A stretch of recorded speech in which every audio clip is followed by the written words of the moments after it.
وقال کفیل اہل الکتاب، عبداللہ بن عباس رضی اللہ عنہما اس شخص کے بارے میں جو لوگوں کو امامت کروائے اور قرآن دیکھ کر پڑھے ناپسند فرماتے۔ عبداللہ بن عباس کا بھی مکروہ ہے۔ نمبر 4، حضرت سوید بن حنظلہ رضی اللہ عنہ، کتاب المصاحف لابن ابی داود، عن سوید بن حنظلہ البکری رضی اللہ عنہ انہ مر علی رجل یؤم قوما فی مصحف وضربہ برجلی۔ حضرت سوید بن حنظلہ رضی اللہ عنہ ایک ایسے شخص سے گزرے جو لوگوں کو قرآن مجید دیکھ کر نماز پڑھا رہا تھا، آپ رضی اللہ عنہ نے اس کو اپنا پاؤں مارا، اس کو اپنے پاؤں سے مارا کہ تم ایسا کیوں کرتے ہو۔ آگے بنح المصحف، اور آپ نے اس سے قرآن کریم کا مصحف لے لیا، اس کے ہاتھ سے چھین لیا۔ نمبر 5، امام ابو عبد الرحمن عبداللہ بن حبیب السلمی التابعی رحمہ اللہ، وفات 70 ہجری، کتاب المصاحف لابن ابی داود، عن ابی عبد الرحمن السلمی انہ کرہ ان یؤم فی المصحف۔ حضرت ابو عبد الرحمن عبداللہ بن حبیب السلمی مصحف میں دیکھ کر امامت کروانے کو مکروہ سمجھتے۔ نمبر 5، امام سعید بن المسیب تابعی رحمہ اللہ تعالی، وفات 94 ہجری، کتاب المصاحف لابن ابی داود، عن ابن المسیب قال اذا كان معه ما يقوم به لیلا ردده ولا يقرأ في المصحف۔ حضرت امام سعید المسیب فرماتے، انہوں نے فرمایا اگر قیام اللیل تہجد میں پڑھنے کے لیے قرآن یاد ہو وہی بار بار پڑھیں، لیکن قرآن کو دیکھ کر نہ پڑھیں۔ یعنی اگر شخص کو اتنا قرآن آتا ہے کہ جس سے وہ پڑھ سکتا ہے اسی کو بار بار پڑھے، لیکن دیکھ کر قرآن کریم نہ پڑھے۔ اللہ اکبر۔ حضرت ابراہیم بن یزید النخعی رحمہ اللہ، وفات 96 ہجری، کتاب المصاحف لابن ابی داود، عن ابراہیم انہ کرہ ان یؤم فی المصحف۔ ابراہیم نخعی رحمہ اللہ تعالی مصحف کو دیکھ کر امامت کرنے کو مکروہ سمجھتے۔ امام مجاہد بن جابر المکی التابعی رحمہ اللہ، وفات 103 ہجری، مصنف ابن ابی شیبہ، عن مجاہد انہ کان یکرہ ان یؤم الرجل فی المصحف۔ حضرت امام مجاہد مصحف میں دیکھ کر، قرآن کریم میں دیکھ کر امامت کرنے کو مکروہ سمجھا کرتے تھے۔ یہ دلیل نمبر 1 تھی کہ میں نے صحابہ کرام اور تابعین اسلاف امت کا عمل، ان کے فتاوے پیش کی، ان حضرات کی رائے کیا تھی۔ نمبر 2، تشبہ باہل الکتاب۔ دیکھیں اللہ تعالیٰ نے قرآن کریم میں کس قدر منع کیا یہود سے دوستیوں کو، اور حدیث پاک میں رسول اللہ صلی اللہ علیہ وسلم نے اہل کتاب کی مخالفت کا حکم دیا ہے۔ خالف الیہود والنصارى آپ نے فرمایا، سے ابن حبان حدیث نمبر 2186 میں موجود ہے۔ قرآن کریم کو نماز کے دوران ہاتھ میں پکڑ کر امامت کرانا یہ یہود کے فعل کے ساتھ مشابہت ہے۔ کیوں؟ آج بھی کہیں آپ یہودیوں کو عبادت کرتے دیکھیں، اپنی کتاب کو ہاتھ میں پکڑ کر وہ دیکھ کر اپنی نماز پڑھتے ہیں، جو ان کی عبادت ہے ہاتھ میں دیکھ کر، ہاتھ میں پکڑ کے دیکھ کر پڑھیں گے۔ اور یہ ہماری رائے نہیں، صحابی رسول عبداللہ بن عباس رضی اللہ عنہما کی رائے ہے۔ حضرت عبداللہ بن عباس فرماتے اس شخص کے بارے میں کہ جو جماعت کروائے اور مصحف کو دیکھ کر کرائے، فرمایا وقال کفعل اہل الکتاب، یہ اہل کتاب یہود کے فعل کی طرح ہے۔ کتاب الآثار بروایت ابی یوسف۔ اسی طرح عمار بن یاسر رضی اللہ عنہ فرماتے ہوا من فعل اہل الکتاب، فرماتے اہل کتاب کا یہ فعل ہے، یہود کا۔ تاریخ بغداد، ترجمہ سعد بن محمد بن اسحاق۔ تیسری دلیل، دائیں ہاتھ کو بائیں ہاتھ پر رکھنا نماز میں سنت مؤکدہ ہے۔ توجہ سے بات سمجھنا۔ صحیح بخاری، باب وضع الیمنى علی الیسری۔ حضرت سہل بن سعد رضی اللہ عنہ فرماتے ہیں کان الناس یؤمرون ان یضع الرجل الید الیمنى علی ذراع الیسری فی الصلاۃ، لوگوں کو حکم دیا جاتا تھا اس بات کا کہ جب نماز پڑھیں تو دائیں ہاتھ کو بائیں پر رکھیں، یہ حکم دیا جاتا تھا، دائیں کو بائیں پر رکھنا ہے۔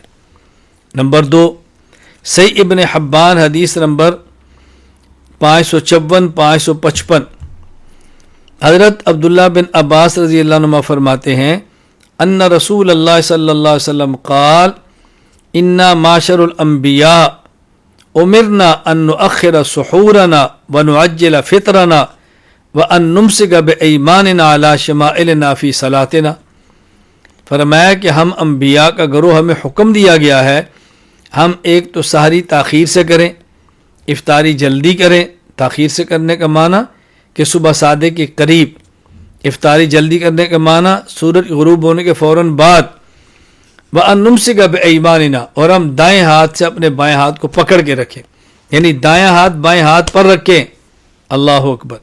اب دیکھو، اگر کوئی شخص نماز میں قرآن ہاتھ میں لے کر پڑھے گا تو دائیں ہاتھ کو بائیں ہاتھ پر کیسے رکھے گا؟ اتنی قراءت کرنا جس سے نماز ہو جائے واجب ہے، اس سے زائد قراءت مستحب ہے۔ واجب قراءت تو ہر بندے کو زبانی یاد ہے، اب اس سے زائد جو مستحب تھا، اس مستحب کی خاطر قرآن ہاتھ میں پکڑا اور سنت موقدہ کو چھوڑ دیا، تو کیا مستحب عمل کو پورا کرنے کے لیے سنت موقدہ کو چھوڑ دینا ٹھیک ہوگا؟ یہ مناسب نہیں۔ دلیل نمبر 4، تلقن من الخیر، یعنی اگر کوئی شخص نماز پڑھ رہا ہو اور نماز کے دوران اس کو لقمے کی ضرورت پیش آ جائے، کوئی ایسا شخص لقمہ اس کو دے جو نماز کے اندر نہ ہو، باہر سے، اور یہ لقمہ لے لے تو اس کی نماز فاسد ہو جائے گی۔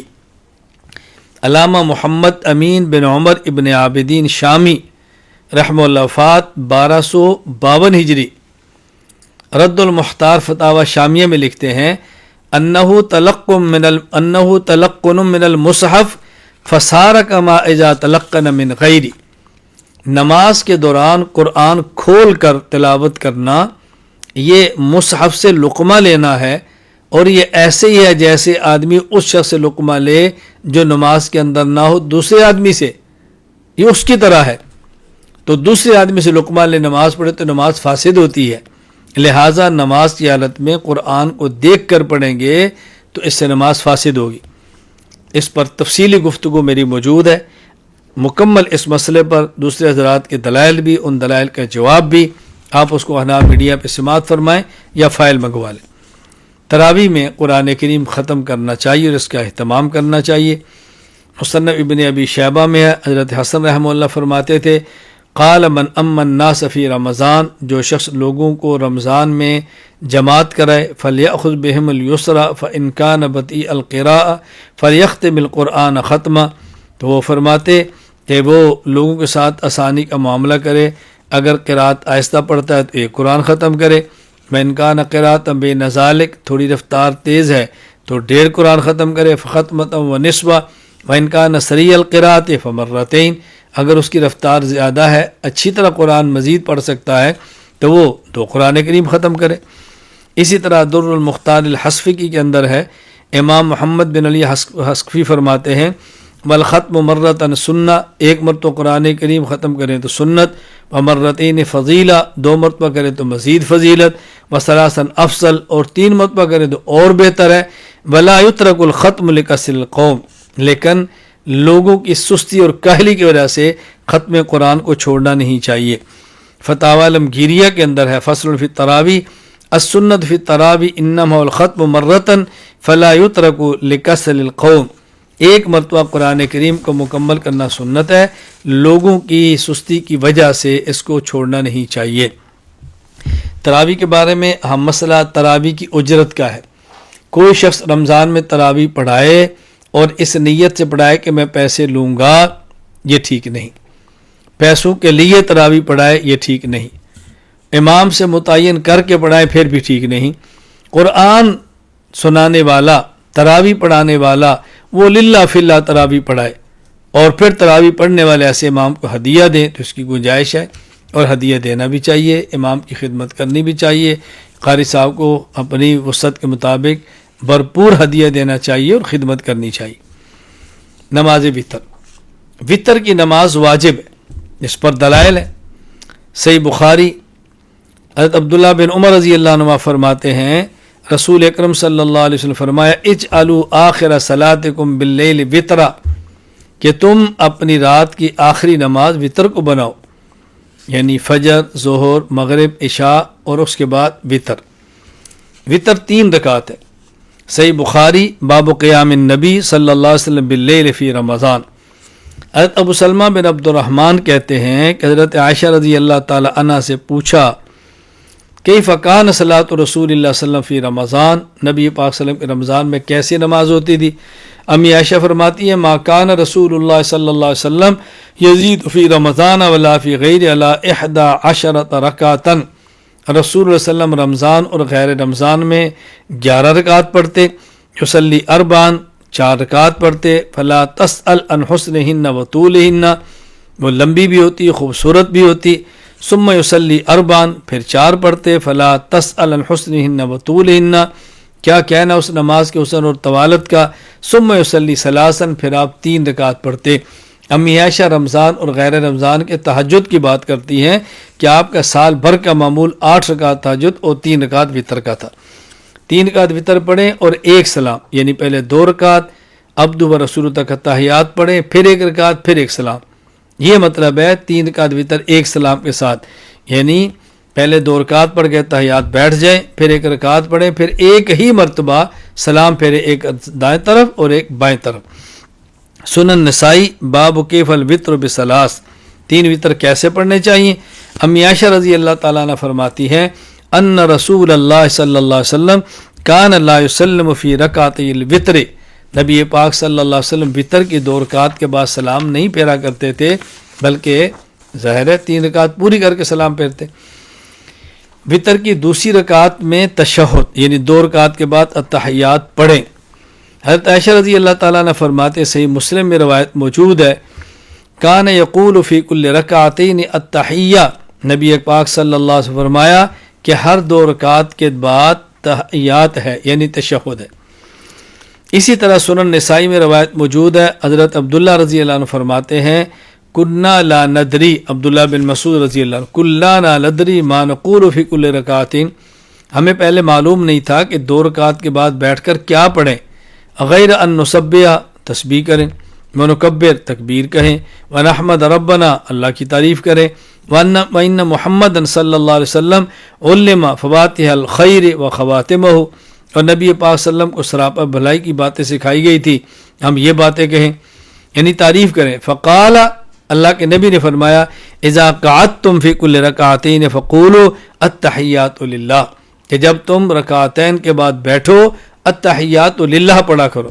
نہ معلوم ہوا کہ 2 رکعت کے بعد التحیات للہ والصلوات والطیبات یہ پڑھنا ہے عبدہ و رسولہ تک۔ 3 رکعت وطر کے بعد پھر دعائے قنوت پڑھے، یعنی تیسری رکعت میں پہلے الحمدللہ، پھر سورت، پھر ہاتھ کھڑے کریں، پھر ہاتھ باندھیں اور دعائے قنوت پڑھیں۔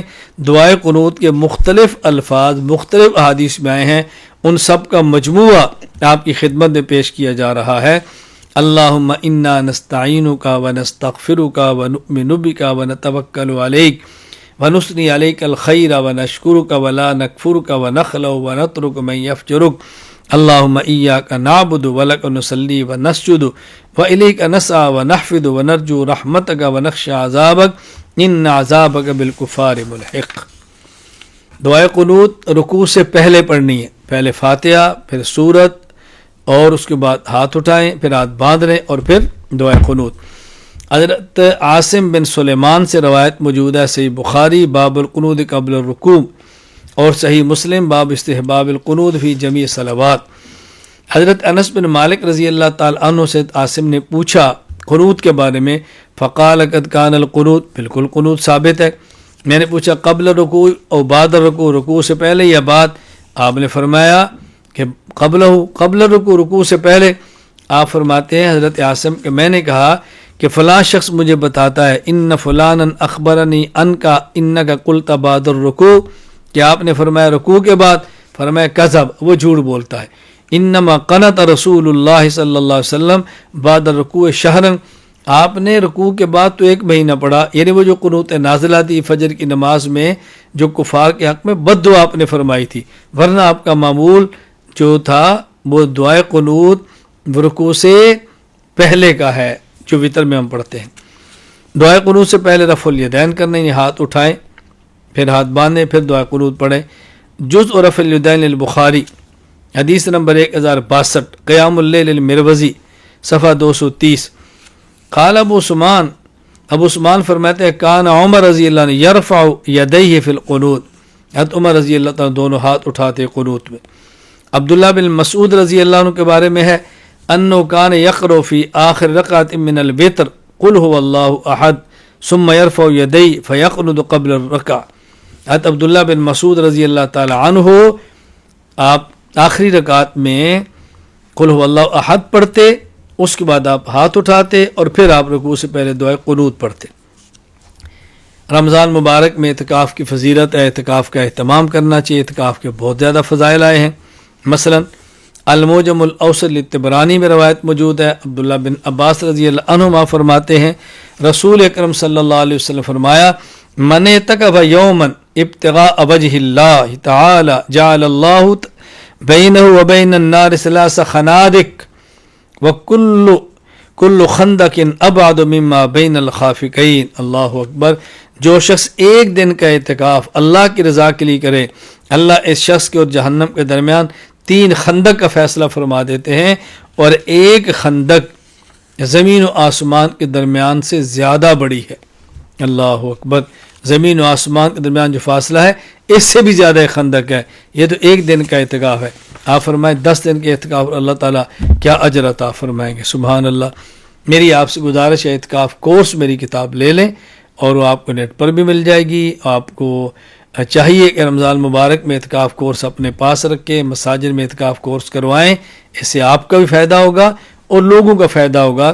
اگر کسی جگہ پہ بھی دستیاب نہ ہو تو آپ آن لائن منگوا سکتے ہیں، وگرنہ آپ اس کا پرنٹ نکلوا لیں اور اس کا مطالعہ فرمائیں۔ مرد حضرات اعتکاف کریں مسجد میں، خواتین اعتکاف کریں گھروں میں۔ مردوں نے مسجد میں اعتکاف کرنا ہے۔ رسول اکرم صلی اللہ علیہ وسلم جب بھی اعتکاف فرمایا مسجد میں فرمایا، اور قرآن کریم سورۃ البقرہ آیت نمبر 187 وَلَا تُبَاشِرُوهُنَّ وَأَنْتُمْ عَاكِفُونَ فِي الْمَسَاجِدِ، تم جب مسجد میں معتکف ہو اپنی بیوی کے ساتھ مباشرت نہ کرو۔ اس آیت کے تحت حضرت امام ابو بکر جساس احکام القرآن الجساس میں فرماتے ہیں وَأَمَّا شَرْطُ اللَّبْسِ بِالْمَسْجِدِ فَإِنَّهُ لِلرِّجَالِ خَاصَّةً دُونَ النِّسَاءِ، یہ مسجد میں اعتکاف کی شرط مردوں کے لیے ہے، یہ خواتین کے لیے نہیں ہے۔ اور یاد رکھنا صحیح بخاری میں ایک حدیث موجود ہے، امی عائشہ رضی اللہ تعالیٰ عنہ فرماتی ہیں کہ رسول اکرم صلی اللہ علیہ وسلم نے اعتکاف کا ذکر فرمایا کہ میں مسجد میں اعتکاف کروں گا۔ اللہ اکبر۔ فرماتے ہیں عائشہ کہ میں نے بھی آپ سے اجازت لی، مجھے اجازت مل گئی، میرا خیمہ لگ گیا۔ حضرت حفصہ نے کہا میری اجازت لو، ان کی اجازت دی، ان کا خیمہ بھی لگ گیا۔ از زینب پتہ چلا تو ان کا خیمہ بھی لگ گیا۔ رسول اللہ علیہ وسلم جب باہر تشریف لائے تو آپ نے دیکھا کہ 3 خیمے لگے ہوئے ہیں۔ آپ نے فرمایا ما ھذا، یہ کیا ہے؟ کہا گیا جی بنا و عائشہ و حفصہ و زینب، ازواج مطہرات سے عائشہ، حفصہ اور زینب کے خیمے ہیں۔ فقال رسول اللہ صلی اللہ علیہ وسلم البر اردنا بہذا ما انا بمعتکف فرجع فلما افطر اعتکف 10 من شوال، تو رسول اکرم صلی اللہ علیہ وسلم نے اعتکاف ہی چھوڑ دیا کہ میں اعتکاف نہیں کرتا، اور آپ نے پھر قضا کے طور پر شوال میں آپ نے 10 دن اعتکاف کیا۔ اب اس حدیث کو ذکر کرنے کے بعد شمس الائمہ امام محمد بن احمد سرخسی رحمہ اللہ وفات 483 ہجری المبسوط لسرخسی باب الاعتکاف میں فرماتے ہیں عورت اپنے گھر میں اعتکاف کرے۔ اس حدیث کا ذکر کیا اور پھر ارشاد فرماتے ہیں فَإِذَا كَرِهَ لَهُنَّ الْاعْتِكَافُ، اللہ اکبر۔ بلکہ اس حدیث میں جو لفظ ہے وہ کیا ہے؟ لمن هذه فقیل لعائشہ وحفصہ فغضب، نبی پاک صلی اللہ علیہ وسلم جب دیکھا کہ یہ 2 خیمے لگے ہیں تو آپ نے پوچھا خیمے کن کے ہیں؟ تو کہا گیا جی عائشہ اور حفصہ کے ہیں۔ فغضب، رسول اللہ صلی اللہ علیہ وسلم غصے ہوئے۔ اللہ اکبر۔ نبی پاک صلی اللہ علیہ وسلم غصے ہوئے اور کیا فرمایا؟ البر یریدن بہذا، کون سی نیکی کا تم نے ارادہ کیا؟ مسجد میں اعتکاف کرنے پر، اللہ اکبر، وَأَمَرَ بِقُبَّتِهِ فَنُقِضَتْ فَلَمْ يَعْتَكِفْ فِي الْعَشْرِ فِي ذَلِكَ الْعَشْرِ، آپ نے اپنا خیمہ اکھاڑنے کا حکم دیا، اعتکاف نہیں فرمایا۔ امام سرخسی کتنا عجیب استدلال کرتے ہیں، کہتے ہیں فَإِذَا كَرِهَ لَهُنَّ الْاعْتِكَافُ فِي الْمَسْجِدِ مَا أَنَّهُنَّ يَخْرُجْنَ إِلَى الْجَمَاعَةِ فِي ذَلِكَ الْوَقْتِ فَلَأَن يُمْنَعْنَ فِي زَمَانِنَا أَوْلَى، فرمایا اس وقت کی بات ہے کہ جب مسائل سیکھنے کی حاجت تھی اور عورتیں مسجد میں جا کے جماعت سے نماز پڑھ لیتی تھی، اس وقت بھی آپ نے منع فرما دیا، اب کہاں گنجائش ہو سکتی ہے عورت کے مسجد میں اعتکاف کرنے کی؟ خواتین کے مسجد میں اعتکاف کرنے کے بارے میں ناگفتہ بھی واقعات میرے علم میں ہیں جس کا ذکر کرنا میں مناسب نہیں سمجھتا۔ اس لیے خواتین اللہ کے لیے یہ کام نہ کریں، مرد اعتکاف گھر میں کریں اور مرد اعتکاف مسجد میں کریں، خواتین اعتکاف کرنا چاہیں تو گھر میں کریں۔ قضاء عمری کا مسئلہ، آج کل ایک غلط مسئلہ یہ بیان کیا جاتا ہے کہ اگر کسی شخص نے کچھ نمازیں رہ گئی ہیں تو رمضان مبارک کا آخری جمعہ 2 رکعت نماز جماعت کرائیں یا 4 رکعت کرائیں، کہا جی ساری عمر کی نمازیں ادا ہو گئیں۔ استغفر اللہ، حاشا وکلا، عجیب بات ہے، یہاں افراط و تفرید کا شکار ہے۔ ایک گروہ وہ ہے کہ جو یہ بات کہتے ہیں کہ جس شخص کی نمازیں رہ گی وہ توبہ کرے، قضا کی ضرورت ہی نہیں، اور ایک دوسرا گروہ رمضان کے آخری جمعے میں 2 رکعت جماعت کرا لیں، ساری ادا ہو گئی۔ یہ دونوں غلط ہے۔ اگر کسی شخص کی ذمہ 1 نماز ہو یا 1000 نماز ہو اور رہ گئی کسی وجہ سے، سو گیا، بھول گیا، جان بوجھ کے چھوڑی، ان نمازوں کی قضا کرنی پڑے گی۔ صحیح مسلم حدیث نمبر 6684، حضرت انس بن مالک رضی اللہ عنہ فرماتے ہیں رسول اللہ صلی اللہ علیہ وسلم نے ارشاد فرمایا من نسی صلاۃ او نام عنہا فکفارتها ان یصلیھا اذا ذکرھا، اگر کوئی شخص سو جائے اور نماز رہ جائے، بھول جائے اور نماز رہ جائے تو اس کا کفارہ یہ ہے کہ جب یاد آئے تو نماز پڑھے۔ اللہ اکبر۔ علامہ نووی رحمہ اللہ اس حدیث کے ساتھ فرماتے ہیں فیہ وجوب قضاء الفریضۃ الفائدہ سواء ترکھا بعذر کنوم و نسیان اور بغیر عذر۔ معلوم ہوا کہ نماز جو رہ گئی ہے فوت ہو گئی، اس کا لٹانا واجب ہے، خواہ وہ جان بوجھ کے چھوڑی ہو، عذر کے ساتھ چھوڑی ہو، بھول کر چھوڑی ہو، کوئی وجہ بھی۔ اسی طرح سنن ترمذی حدیث نمبر 179، حضرت ابو عبیدہ بن عبداللہ بن مسعود رضی اللہ تعالیٰ عنہ فرماتے ہیں کہ عبداللہ بن مسعود رضی اللہ عنہ فرمایا کہ ان المشرکین شغلوا رسول اللہ صلی اللہ علیہ وسلم عن 4 صلوات یوم الخندق حتی ذهب من اللیل ما شاء اللہ فامر بلالا فاذن ثم قام فصلى الظہر ثم قام فصلى العصر ثم قام فصلى المغرب ثم قام فصلى العشاء۔ غزوہ خندق کے موقع پہ رسول اللہ صلی اللہ علیہ وسلم کی ظہر، عصر، مغرب یہ نمازیں نہیں ہو سکی، تو نبی پاک صلی اللہ علیہ وسلم نے بلال سے فرمایا بعد میں کہ اذان دو، اذان دی، آپ نے ظہر پڑھی، پھر اذان دی، آپ نے فرمایا کہ بلال کو اذان دو، پھر بلال نے اذان دی، پھر اقامت کی تو آپ نے ظہر پڑھی، پھر اقامت، پھر عصر، پھر اقامت، پھر مغرب، پھر اقامت اور پھر عشاء۔ تو آپ نے یوں عشاء کے وقت بقیہ 3 نمازیں بھی لٹائی ہیں۔ تو رسول اللہ صلی اللہ علیہ وسلم نماز لٹا رہے ہیں، کون ہوتا ہے اس میں گنجائش نکالنے والا؟ اللہ اکبر۔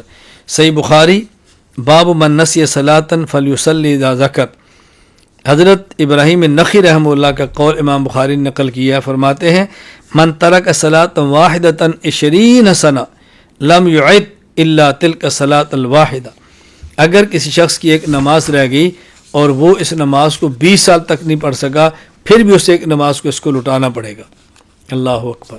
البحر الرائق میں علامہ ابن نجیم فرماتے ہیں فالاصل فیہ ان کل صلاۃ فاتت عن الوقت بعد ثبوت وجوبها فیہ فانہ یلزم قضاؤها سواء ترکها عمدا او سہوا او بسبب نوم وسواء كانت الفوائت کثیرا او قلیلا، نماز جان بوجھ کر چھوڑے، بھول کر چڑھے، سونے کی وجہ سے چھوٹ جائے، ایک ہو یا زیادہ ہو، یہ سب نمازیں لٹانا انسان کے ذمے ہے۔ جو لوگ بدعتی ہیں اور انہوں نے قضاء عمری ایجاد کی ہے کہ آخری جمعے میں 2 رکعت جماعت کرا لو تو ساری نمازیں ہو گئی، وہ دلیل کے طور پر ایک من گڑت اور جعلی اور موضوع حدیث سناتے ہیں۔ وہ کیا کہتے ہیں جی من قضا صلاۃ من الفرائض فی آخر جمعۃ من رمضان کان ذلک جابرا لکل صلاۃ فاتت فی عمر الی 70 سنہ، کہ جو شخص رمضان کے آخری جمعے میں نماز پڑھ لے تو اس کی 70 سال کی نماز ساری پوری ہو جاتی ہے، حاشا وکلا۔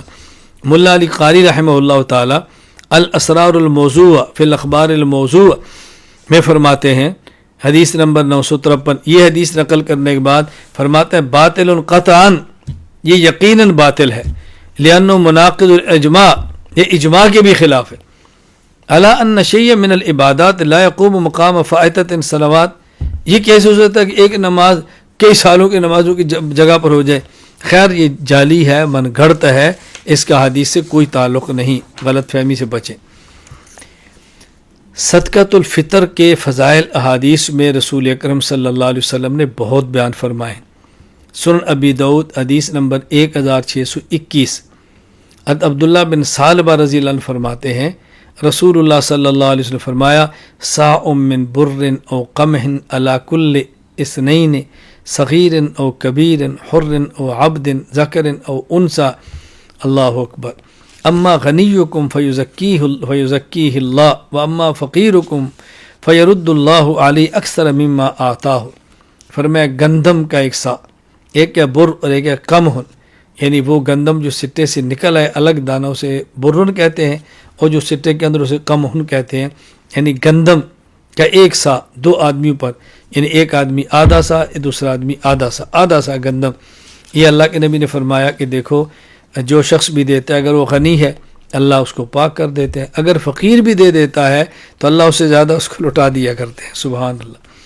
سن ابن ماجہ حدیث نمبر 1817، ابن عباس رضی اللہ عنہ فرماتے ہیں فرض رسول اللہ صلی اللہ علیہ وسلم زکوٰۃ الفطر طہرۃ للصائم من اللغو والرفث وتہمۃ للمساکین فمن اداها قبل الصلاۃ فہی زکوٰۃ مقبولہ ومن اداها بعد الصلاۃ فہی صدقۃ من الصدقات۔ نبی کریم صلی اللہ علیہ وسلم نے صدقۃ الفطر کو ضروری قرار دیا ہے، فرمایا جو روزے دار ہے جب صدقۃ الفطر دیا تو روزے میں جو اس نے گناہ کیے تھے چھوٹے موٹے وہ سارے اس سے ختم ہو جائیں گے، اور مسکین آدمی وطعمۃ للمسکین، اللہ اکبر، اور اس سے مسکین کا فائدہ ہوتا ہے کہ اس کو کھانا مل جاتا ہے۔ تو جو شخص نے نماز سے پہلے ادا کی وہ تو صدقۃ الفطر ہے، اور اگر نماز کے بعد ادا کیا تو ویسے صدقہ، اللہ اس کو اجر عطا فرما دیں گے۔ الترغیب للمنذری کے اندر ہے، حضرت جریر فرماتے ہیں رضی اللہ عنہ رسول اللہ صلی اللہ علیہ وسلم نے فرمایا شہر رمضان معلق بین السماء والارض لا یرفع الا بزکوٰۃ الفطر، بندہ روزہ رکھے تو فرمایا کہ روزہ آسمان و زمین کے درمیان لٹکا ہوتا ہے، جب صدقۃ الفطر دیں تو پھر اوپر جاتا ہے۔ کیا مطلب؟ یعنی مکمل قبولیت اس وقت ہوتی ہے جب صدقۃ الفطر بھی ادا کر دیا جائے، سبحان اللہ۔ سنن الدار قطنی میں ہے، عبداللہ بن عمر رضی اللہ عنہ فرماتے ہیں فرض رسول اللہ صلی اللہ علیہ وسلم زکوٰۃ الفطر وقال اغنوہم فی ھذا الیوم، اللہ کے نبی نے صدقۃ الفطر کو ضروری قرار دیا اور آپ نے فرمایا کہ آج کے دن صدقۃ الفطر دے کے غریبوں کو مالدار کر دو۔ صدقۃ الفطر میں 4 چیزیں، نمبر 1 کشمش، نمبر 2 چھوارے، نمبر 3 جو، نمبر 4 گندم۔ یہ بات یاد رکھ لیں، کشمش، چھوارے، کھجور اور جو، ان کا ایک سا یعنی تقریباً 3 کلو آپ نے دینا ہے، اور گندم کا تقریباً 1.25 کلو فی آدمی، یہ صدقۃ الفطر ہے۔ چاہے تو گندم دیں، چاہے تو جو دیں، چاہے تو کھجور دیں، ہاں، اور چاہے تو اس کی قیمت دیں، جو چاہے دیں، لیکن یہ ذہن میں رکھیں کہ صدقۃ الفطر آدمی کو اپنی حیثیت کے مطابق دینا چاہیے۔ جو مالدار ہے وہ زیادہ قیمت والا دے، جس کے پاس کم مال ہے وہ اس سے کم قیمت والا دے، جس کے پاس اس سے کم ہے وہ اس سے کم قیمت والا دے، اپنی حیثیت کا خیال رکھنا چاہیے۔ رمضان مبارک گزرا ہے اور صدقۃ الفطر آپ نے دینا شروع کیا۔ چاند رات کی فضیلت احادیث میں بہت آئی ہے۔ چاند رات یعنی رمضان کی گزر گیا، اب صبح عید آنے والی ہے، عید کی رات، اس کو لیلۃ الجائزہ، انعام کی رات کہتے ہیں۔ شعبہ الایمان البیہقی میں ہے، عبداللہ بن عباس رضی اللہ عنہ فرماتے ہیں رسول اللہ صلی اللہ علیہ وسلم فرمایا فَإِذَا كَانَتْ لَيْلَةُ الْفِطْرِ سُمِّيَتْ تِلْكَ اللَّيْلَةُ لَيْلَةَ الْجَائِزَةِ، یہ جو رمضان گزر گیا اور عید الفطر کی رات آ گئی ہے، اس رات کو انعام کی رات کہتے ہیں۔ اللہ اکبر۔ سنن ابن ماجہ میں حدیث نمبر 1772 ابو امامہ باہلی رضی اللہ عنہ فرماتے ہیں رسول اکرم صلی اللہ علیہ وسلم نے ارشاد فرمایا من قام لیلۃ العیدین محتسبا للہ لم یمت قلبہ یوم تموت القلوب، جو شخص اللہ کے لیے اس رات کو جاگتا ہے ثواب اور یقین کی نیت سے، جس دن سب کے دل مر جائیں گے اس کے دل کو اللہ زندہ رکھیں گے۔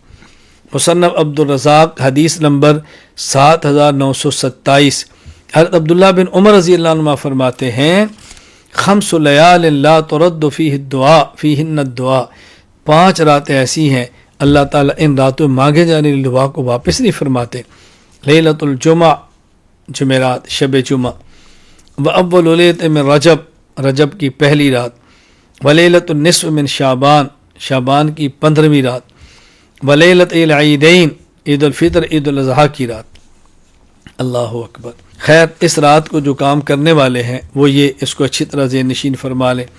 نمبر 1 نوافل پڑھیں، نمبر 2 قرآن مجید کی تلاوت کریں، نمبر 3 صدقہ دیں، نمبر 4 دعاؤں کا اہتمام کریں، نمبر 5 ذکر اللہ کریں، نمبر 6 اپنے گناہوں کی معافی مانگیں، نمبر 7 امت مسلمہ کی بھلائی اور عافیت کی دعا کریں، نمبر 8 رشتہ داروں سے نیک سلوک کریں، نمبر 9 اگر کسی کی حق تلفی ہو گئی اس سے معافی مانگے، نمبر 10 کسی نے ظلم اور زیادتی کی ہو اللہ کے لیے ایسے شخص کو معاف کر دیں، اور کوئی عبادت نہ کر سکیں تو کم از کم یہ ضرور کر لیں عشاء کی نماز باجماعت پڑھیں، بغیر گناہ کے سو جائیں، صبح تہجد پڑھیں، فجر کی نماز جماعت سے پڑھیں، اللہ تعالیٰ پوری رات کو عبادت کے اندر لکھ لیں گے انشاءاللہ۔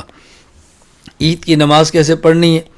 سب سے پہلے ہاتھ کھڑے کریں، یوں کانوں کے برابر اٹھائیں، اور پھر اپنے ہاتھ کو ناف کے نیچے باندھیں، دایاں ہاتھ اوپر بایاں ہاتھ نیچے، انگوٹھی اور چھوٹی انگلی سے پکڑیں، 3 انگلیاں یہاں رکھیں، ہتھیلی کو ہتھیلی پر رکھیں یوں، اور ناف کے نیچے ہاتھ باندھیں، ناف کے نیچے یوں، ناف کے نیچے ہاتھ باندھ کے کھڑے ہو جائیں۔ پھر امام ثنا پڑھے، مقتدی بھی ثنا پڑھے، امام پھر اعوذ باللہ پڑھے، پھر بسم اللہ پڑھے، اس کے بعد ہاتھ اٹھائے اللہ اکبر کانوں کے برابر، ہاتھ چھوڑ دے، پھر اس کے بعد اللہ اکبر ہاتھ چھوڑ دے، پھر تیسری بار اللہ اکبر کہہ کے ہاتھ کو ناف کے نیچے باندھ رہے، پھر سورت، اور اس کے بعد یعنی سورۃ الفاتحہ، پھر سورت، پھر حسب سابق 1 رکعت پڑھے، پھر دوسری رکعت میں کھڑا ہو بسم اللہ الرحمن الرحیم پڑھے، سورۃ الفاتحہ پڑھے، پھر سورت پڑھے، اور اس کے بعد پھر اللہ اکبر ہاتھ کو چھوڑ دے، پھر اللہ اکبر پھر ہاتھ کو چھوڑ دے، پھر تیسری بار اللہ اکبر پھر ہاتھ کو چھوڑ دے، اور اس کے بعد پھر رکوع کی تکبیر کہہ کر رکوع کے اندر چلا جائے۔ یہ طریقہ ہے عیدین کا۔ سنن ابی داؤد حدیث نمبر 1115 مکحول فرماتے ہیں ابو عائشہ جو حضرت ابو ہریرہ رضی اللہ تعالیٰ عنہ کی مجلس میں بیٹھتے، اللہ اکبر، انہوں نے فرمایا کہ سعید بن عاص نے ابو موسیٰ اشعری رضی اللہ تعالیٰ عنہ سے پوچھا، اور حذیفہ بن یمان سے پوچھا کیا کہ رسول اللہ صلی اللہ علیہ وسلم عید الاضحیٰ عید الفطر کی نماز کیسے پڑھتے تھے؟ کیف کان رسول اللہ صلی اللہ علیہ وسلم یکبر فی الاضحیٰ والفطر، یعنی تکبیرات کیسے کہتے، کتنی تکبیرات کہتے؟ فقال ابو موسیٰ کان یکبر 4 تکبیرۃ علی الجنائز، وہ 4 تکبیرات کہتے۔ دیکھو، پہلے اللہ اکبر کہہ کے ہاتھ باندھ لیے، پھر 1 تکبیر، پھر 1 تکبیر، پھر 1 تکبیر، 4 ہو گئی، یوں فرماتے ہیں 4 پڑھتے۔ فقال ابو موسیٰ کذالک کنت اکبر فی البصرہ حیث کنت علیہم، حضرت ابو موسیٰ کہتے ہیں میں بصرے کا گورنر تھا تو میں اسی طرح عید پڑھایا کرتا، اسی طرح عید کی نماز۔ وقال ابو عائشہ وانا حاضر سعید بن العاص، ابو عائشہ فرماتے ہیں کہ جب سعید بن عاص نے موسیٰ اشعری سے پوچھا، حذیفہ بن یمان سے پوچھا، تو میں ان کے پاس موجود تھا۔ بہرحال یہی طریقہ ہے جو میں نے آپ کی خدمت میں عرض کیا۔ مصنف عبد الرزاق حدیث نمبر 7927 حضرت عبداللہ بن عمر رضی اللہ عنہما، یہ میں پہلے بتا چکا ہوں۔ تکبیرات عیدین میں آپ نے ہاتھ کو اٹھانا ہے، رفع الیدین، ہاتھ اٹھانا ہے۔ سنن طحاوی میں ہے باب رفع الیدین عند رؤیت البیت، حضرت ابراہیم نخعی فرماتے ہیں ترفع الایدی فی 7 مواطن، 7 مقامات پر رفع الیدین کرنا ہے۔ نمبر 1 فی افتتاح الصلاۃ، نماز کے شروع میں۔ نمبر 2 فی التکبیرۃ للقنوت فی الوتر، وطر کے وقت، وطر میں دعائے قنوت کے وقت۔ نمبر 3 فی العیدین، عید الاضحیٰ، عید الفطر۔ نمبر 4 وعند استلام الحجر، حجر اسود کو یوں سلام کرنا۔ نمبر 5 وعلی الصفا والمروہ، صفا اور مروہ، وبجمع وعرفات، مزدلفہ میں اور عرفات میں، وعند المقامین عند الجمرتین، اور دو جمروں کے بعد جب ٹھہرتے ہیں تب بھی دونوں ہاتھ اٹھانا۔ مرقات المفاتیح میں ملا علی قاری فرماتے ہیں واتفقوا علی رفع الیدین فی التکبیرات، فقہاء کرام کا تکبیرات عیدین میں ہاتھ کو اٹھانا، رفع الیدین کرنا، یہ متفق مسئلہ ہے۔ خواتین عیدگاہ نہ جائیں، خواتین عیدگاہ نہ جائیں، مرد عیدگاہوں میں جائیں اور جا کر عید پڑھیں، خواتین گھر میں رہ کر مردوں کے کھانے کی تیاری کریں، اللہ ان کو بھی اجر عطا فرمائے گا۔ مصنف ابن ابی شیبہ باب من کرہ خروج النساء الی العیدین، حدیث نمبر 5845، عن ابن عمر رضی اللہ عنہما انہ کان لا یخرج نساءہ فی العیدین، حضرت عبداللہ بن عمر رضی اللہ عنہما اپنی عورتوں کو عیدین میں نہیں نکلنے دیتے تھے۔ مصنف ابن ابی شیبہ، اسی طرح ہشام بن عروہ عن ابی، یعنی حضرت عروہ بن زبیر بن عوام کے بارے میں فرماتے ہیں کہ عروہ بن زبیر انہ کان لا یدعو امرأۃ من اہلہ تخرج الی فطر ولا اضحیٰ، وہ اپنے گھر والوں کو عید الفطر، عید الاضحیٰ میں شرکت کی اجازت نہیں دیتے تھے۔ اسی طرح مصنف ابن ابی شیبہ میں ہے عبد الرحمن بن قاسم قال کان القاسم، قاسم بن محمد بن ابو بکر اشد شیء علی العواتق لا یدعوہن یخرجن فی الفطر والاضحیٰ، وہ عورتوں کو عید الفطر، عید الاضحیٰ میں نہیں جانے دیتے تھے۔ اسی طرح مصنف ابن ابی شیبہ میں ہے عن ابراہیم قال یکرہ خروج النساء فی العیدین، ابراہیم نخعی فرماتے عورتوں کا عید الفطر، عید الاضحیٰ کے لیے باہر جانا مکروہ ہے۔ رمضان مبارک گزرا، عید کی نماز ہو گئی، اب رمضان کے بعد شوال، 2 شوال سے اب روزے ہیں، شوال کے 6 روزے، چاہیں تو 2-3 شوال مسلسل اکٹھے رکھ لیں، چاہیں تو وقفے سے 1 مہینے میں رکھ لیں، جس طرح بھی رکھ سکتے ہیں، مرد بھی اور عورتیں بھی۔ اگر کسی شخص کے ذمے قضا روزے ہوں تو بہتر یہ ہے کہ پہلے قضا روزے رکھ لے اور پھر شوال کے 6 روزے رکھے، لیکن اگر کوئی شخص شوال کے 6 روزے رکھے اور قضا بعد میں رکھے تو یہ بھی جائز ہے۔ شوال کے 6 روزے رکھنا احادیث سے ثابت ہے۔ صحیح مسلم کتاب الصیام باب استحباب صوم 6 ایام من شوال، حضرت ابو ایوب انصاری رضی اللہ تعالیٰ عنہ فرماتے ہیں رسول اکرم صلی اللہ علیہ وسلم فرمایا من صام رمضان ثم اتبعہ 6 من شوال کان کصیام الدہر، جو شخص رمضان کے روزے رکھے پھر اس کے بعد شوال کے 6 روزے رکھے، اس نے گویا زمانے بھر کے روزے رکھنے کا اجر لیا ہے، زمانے بھر کے۔ دوسری حدیث مسند احمد حدیث نمبر 14302، حضرت ابو ایوب انصاری رضی اللہ عنہ فرماتے ہیں میں نے سنا رسول اللہ صلی اللہ علیہ وسلم کو ارشاد فرماتے ہوئے، آپ نے فرمایا من صام رمضان و6 من شوال فکأنما صام السنۃ کلھا، جس شخص نے رمضان کے روزے رکھے پھر شوال کے 6 روزے رکھے تو گویا اس شخص نے پورے سال روزے رکھے ہیں۔ اللہ اکبر، کیا مطلب پورے سال روزہ رکھنے کے؟ یعنی رمضان کا 1 مہینہ اور شوال کے 6 دن۔ قرآن کریم کے اندر من جاء بالحسنۃ فلہ عشر امثالھا، اللہ نیک عمل پر، ایک نیک عمل پر 10 کا اجر دیتے ہیں، تو جب 6 رکھیں گے اور 6 پر 10 کا اجر ملے گا تو یہ 60 بنیں گے۔ 1 ماہ رمضان کا ہو گیا اور آگے 2 یہ ہو گئے، تو کل کتنے ہو گئے؟ مکمل سال کے اللہ اجر عطا فرمائے گا۔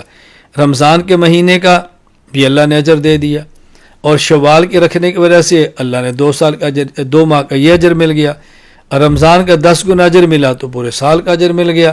تو گویا پورے سال کا اجر اور ہر سال کے اجر سے زمانے بھر روزہ رکھنے کا اللہ تعالیٰ اجر عطا فرمائیں گے۔ اللہ تعالیٰ مجھے بھی اور آپ کو بھی عمل کرنے کی توفیق عطا فرمائے۔